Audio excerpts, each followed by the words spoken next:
수요 예배를 하나님 앞에 드립니다. 기도하겠습니다. 하나님, 오늘도 우리가 하나님을 바라보고 경외합니다. 우리가 드리는 찬양과 경배를 받아주소서. 오늘도 말씀으로, 성령으로 우리에게 임하여 주시고 우리가 생각하고 살아가야 하는 도리를 알게 하여 주옵소서. 예수님 이름으로 기도합니다. 아멘. 찬송가 585장 내주는 강한 성이요, 종교개혁 일에 맞추어 함께 찬양 드리겠습니다. 내주는 강한 성이요, 방패와 병기 되시니 큰 환난에서 우리를 구하여 내시리로다. 옛 원수 마귀는 이때도 힘을 써 모략과 권세로 무기를 삼으니 천하에 누가 당하랴. 내 힘만 의지할 때는 패할 수밖에 없도다. 힘 있는 장수 나와서 날 대신하여 싸우네. 이 장수 누군가? 주 예수 그리스도 만군의 주로다. 당할 자 누구랴? 반드시 이기리로다. 이 땅에 마귀들 끌어 우리를 삼키려 하나. 겁내지 말고 섰고라. 진리로 이기리로다. 친척과 재물과 명예와 생명을 다 빼앗긴데도 진리는 살아서 그 나라 영원하리라. 아멘. 오늘 말씀은 마가복음 2장 5절로 7절까지 본문입니다. 마가복음 2장 5절로 7절까지 말씀을 제가 봉독하고 말씀을 강론하도록 하겠습니다. 마가복음 2장 5절에서 7절까지 말씀 제가 읽겠습니다.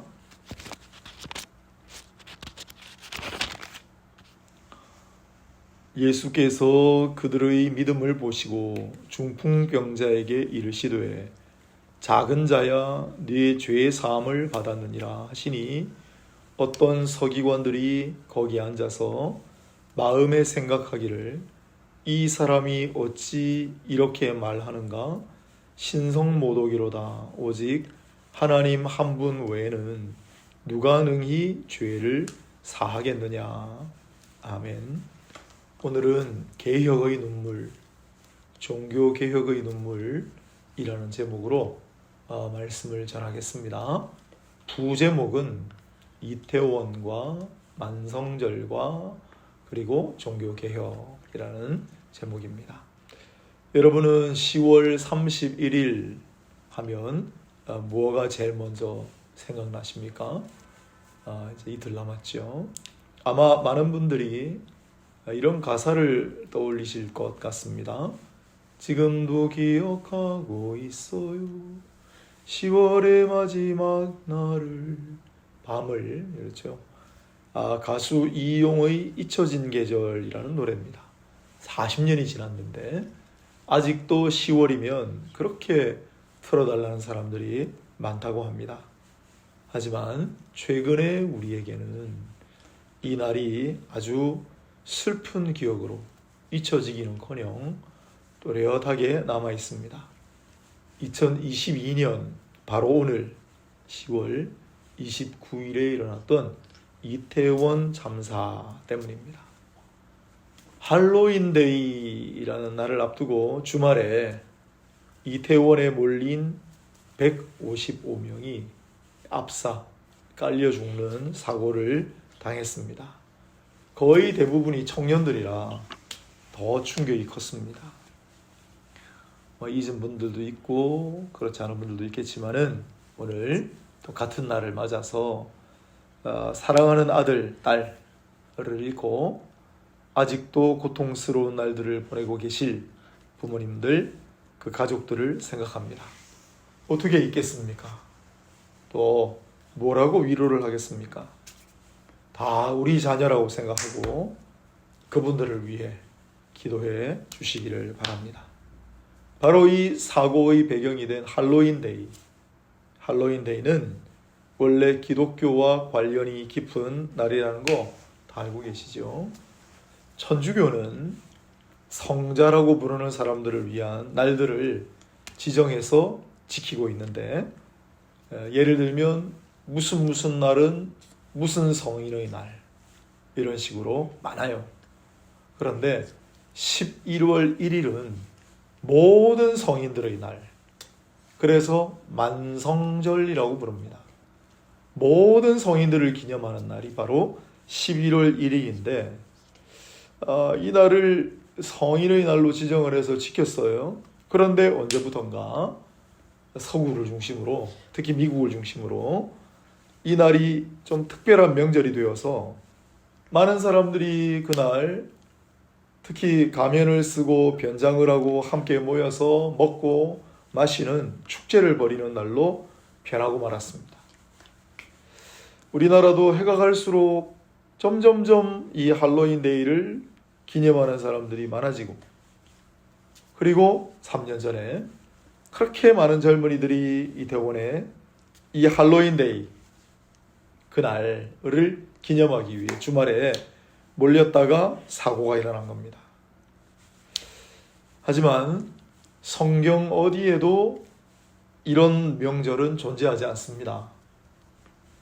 그래서 이런 기독교 명절 아닌 명절을 지키는 풍조에 대해 교회가 한마디 했어야 되는데 우리의 과실이 있습니다.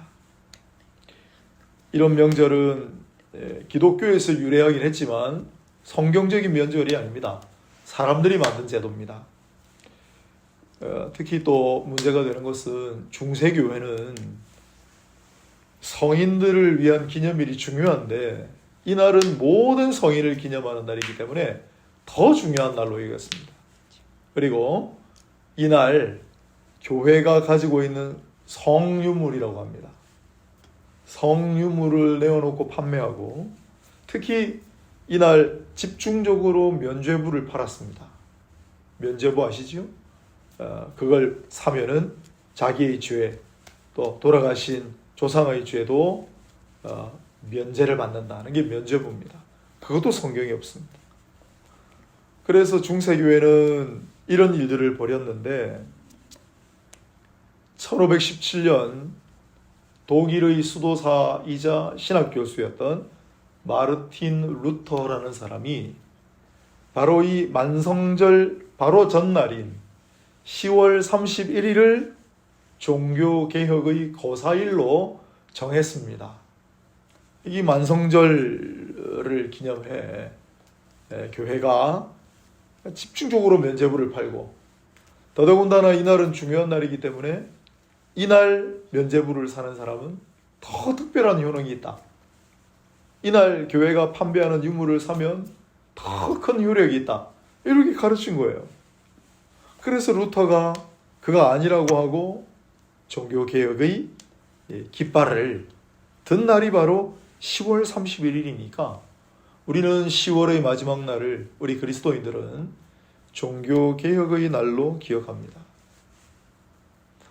오늘 본문이 마가복음 2장 5절에서 7절인데 이 본문은 이 종교개혁이 왜 일어났는지와 관련이 깊습니다. 사람들이, 친구들, 친지들이겠죠. 중풍에 걸려서 꼼짝달싹도 하지 못하는 병자를 들것에 들어서 예수님께 데려온 장면입니다. 예수님께서 그 모습을 보시고 이렇게 말씀하세요. 예수께서 그들의 믿음을 보시고 중풍병자에게 이르시되 작은 자야 네 죄의 사함을 받았느니라 하시니. 그래서 고침을 받았습니다. 병이 나았어요. 그러나 중풍병이 낫는 것은 큰일입니다. 큰일입니다. 놀라운 기적입니다. 하지만 예수님은 그것보다 더 중요한 일이 있다고 선포하시는 거예요. 그게 뭡니까? 네 죄의 사함을 받았느니라는 겁니다. 그래서 작은 자야 네 죄의 사함을 받았다라고 선포하셨습니다. 물론 그의 병까지도 덤으로 고쳐주셨습니다. 할렐루야. 그러면 이 사람들에게 필요한 건 뭡니까? 예수님이 그들의 믿음을 보시고 그랬습니다. 믿음만 가지면 돼요. 오직 믿음입니다. 이들은 믿음만 있으면 죄의 사함을 받는다는 걸 체험을 해요. 오직 예수 믿음만 있으면 구원을 받습니다. 그런데 이 말을 듣고 또 이 장면을 보고 화를 내는 사람들이 있었습니다. 당신이 누구길래 죄 사하는 권세가 있다고 얘기를 하느냐? 곁에 있던 그 당시의 종교 지도자들, 서기관들을 비롯한. 왜 화를 냈을까요? 물론 이들은 예수께서 누구신지 아직 몰랐습니다만 다른 이유도 있었습니다. 이 병에 걸린 사람들, 죄인들이 누구를 찾아왔겠습니까? 서기관들을 비롯한 종교 지도자들을 찾아와서 부탁도 하고 기도도 해달라고, 돈도 바치고 물건도 사고 그렇게 신앙생활을 했던 거죠. 그런데 돈 많은 부자들이야 관계가 없었겠지만 힘도 없고 가난한 사람들에게는 이만저만한 부담이 아니었습니다. 또 웬만한 사람은 찾아가도 만나주지도 않아요. 그런데 예수님은 누구든지 내게로 오라고 말씀하시고, 그리고 작은 자야 네 죄 사함을 받았느니라 라고 말씀하세요. 작은 자야. 다시 중세시대로 가보겠습니다. 당시에 교황을 비롯한 종교 지도자들은 이 만성절이 되면 교회가 보유한 모든 재물을, 유물들을 꺼내놓고 과시하고 비싼 값을 받고 팔았습니다. 그리고 이날은 특별히 큰 명절이라고 해서 선전을 하고 면죄부를 집중적으로 팔았습니다. 누구든지 이 면죄부를 제값을 주고 사면 죄 사함을 받을 수 있다. 이렇게 선전하면서 말합니다. 잘못된 일입니다. 성경적이지 않습니다. 성경 어디에도 그런 구절이 없습니다. 그런데 게다가 그 유물이나 면죄부는 비쌌습니다. 그걸 살 형편이 못 되는 사람들은 어떡하란 말입니까? 그래서 고통받는 사람들이 많았습니다. 이날은 성인들을 위한 날이라고 했지만 특별히 힘없고 가난한 사람들이 눈물을 잃은 날이 되었습니다. 하지만 아무도 반박할 수가 없었습니다. 당시에 막강한 교회의 권세 앞에 대든다는 것은 상상할 수도 없는 일이었기 때문입니다. 그래서 루터가 나섰을 때 그는 목숨을 걸었습니다. 그가 내건 95개의 반박문이 있는데 그 첫 구절은 이렇게 시작합니다. 우리 주 예수 그리스도께서는 회개하라고 하셨다. 예수를 믿고 회개하면 죄사함을 받고 구원을 받는다. 그게 1조예요. 1조. 거기 어디 면죄부를 사면 죄사함을 받고 교황이나 교회 앞에 엎드리면 구원을 받고 어디 있습니까? 그게. 유물을 사고 교회가 내놓는 면죄부를 사고 해야 된다는 구절이 어디 있습니까? 오직 예수를 믿고 회개한다는 게 예수를 안 믿던 길에서 예수를 믿는 길로 돌아선다는 거예요.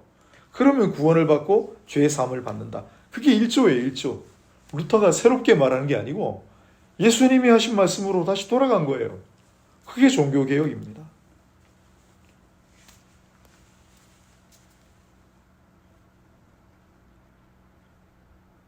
그리고 죄의 사함은 오직 예수 그리스도만 하실 수 있고 신자는 다만 그분을 믿고 회개만 하면 죄 사함을 받고 구원받을 수 있다 라고 하는 이 예수님의 가르치심을 사람들이 멋대로 바꾸고 마음대로 변질시킨 모습을 새롭게 하자, 그걸 개혁하자가 바로 종교개혁입니다.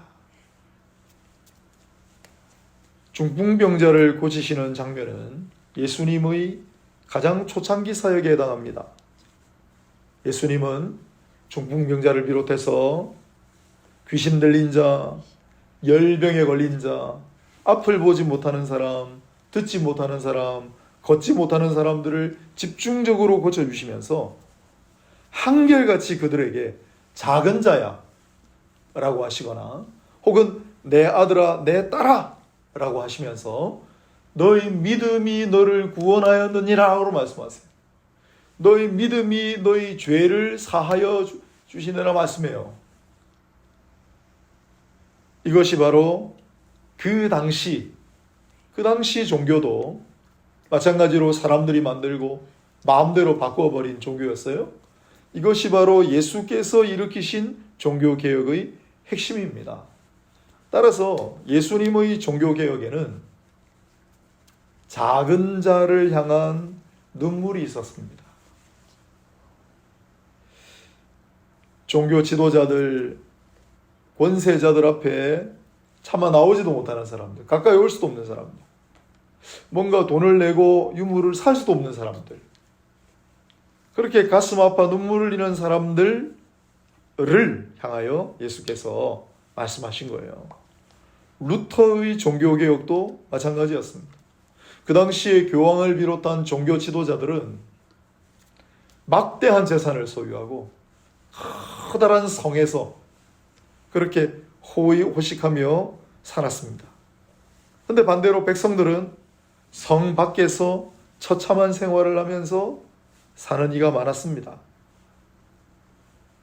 성직자들의 밭에서 대신 농사를 지으며 그들의 노예처럼 살았습니다. 아무런 말을 할 수 없었습니다. 왜냐하면 너희들 우리 말을 듣지 않으면 쫓아낼 테다. 공동체에서. 이게 파문입니다. 우리를 통해서가 아니면 죄의 사함을 받을 수도 없고 천국에도 못 갈 줄 알아.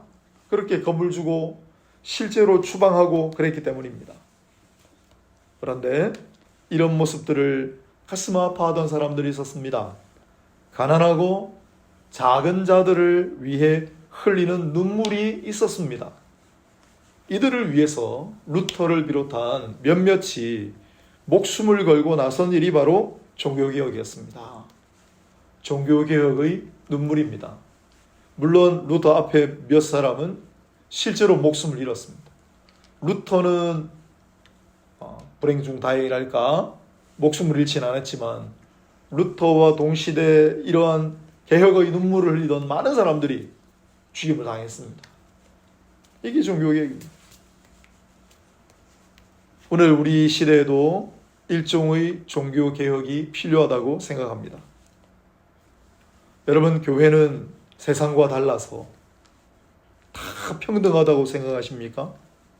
아니면 언제부턴가 교회에서마저 돈 많고 권력 있는 사람들의 힘과 목소리가 더 크다고 생각하십니까? 언제부턴가 교회에 예수 중심주의가 아니라 인간 중심주의가 자리 잡고 있지는 않습니까? 덴마크의 철학자 키르케고르는 이런 의미심장한 말을 남겼습니다. 주님의 부르심은 모든 차별을 부수었다. 주님은 모든 사람을 내게로 오라고 하신다. 그런데 교회는 이런저런 이유로 사람들을 차별하고 편을 가르고 자기 편이 아는 측을 혐오하고 배제하고 심지어 공격하고 그러지 않았습니까? 아니, 예수님부터 그 당시 종교 그런 차별과 배제의 희생양이 되셨고 루터도 그 당시 교회에서 죽음의 고비를 수도 없이 넘겨야 했습니다. 종교개혁에는 그러한 고통과 아픔의 눈물이 있습니다. 고통받고 눈물을 흘리는 자들을 위한 똑같이 고통받고 눈물을 흘리는 자들이 있었습니다. 우리가 걸어가야 할 길도 여기 있다고 생각합니다. 루터가 내걸었던 95개조의 반박문, 그 제일 마지막 두 조문을 제가 소개해 드리겠습니다. 94조와 95조입니다. 그리스도인들은 우리의 머리 되시는 그리스도만을 고통과 죽음과 지옥을 통과해서라도 따를 것이다. 그러므로 많은 고난을 꺾어버리고 천국에 들어갈 생각을 하며 안전하게 갈 생각을 말하라. 여러분 어떻습니까? 어떤 고통이 있더라도, 어떤 아픔이 있더라도 우리의 머리 되시는 그리스도가 걸어가신 길을 따르겠습니까? 편안하게 천국 갈, 안전하게 천국 갈 생각을 갖고 계십니까? 그걸 버리라. 고통당하고 가난하고 슬프고 하는 사람들과 함께 하겠습니까? 그렇지 않다면 우리는 주의 길을 걸어가는 것이 아닐 수도 있습니다. 오늘 만성절이라고 불리는 11월 1일입니다. 그날 할로윈 데이라고 했어요.